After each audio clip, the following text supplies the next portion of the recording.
hombres, presuntos implicados en el ataque ocurrido en la madrugada del 22 de enero de este año en el municipio de San José de las Matas, donde la vivienda de la vicealcaldesa de la mencionada localidad fue tiroteada, resultando su vehículo con varios impactos de bala. Y en otra información, las autoridades trabajan en la identificación de dos supuestos delincuentes que mataron a martillazos a un comerciante para despojarlo de sus pertenencias y mercancías dentro de su negocio, en un hecho ocurrido en el distrito municipal de Sabana del Puerto, en el municipio de Bonao, provincia Monseñor Noel.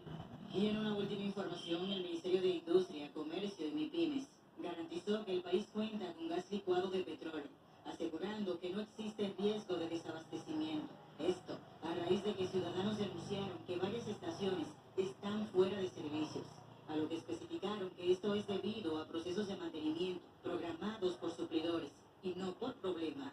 de disponibilidad del producto. Para ampliar estas y más informaciones, sintonice las emisiones de Zeus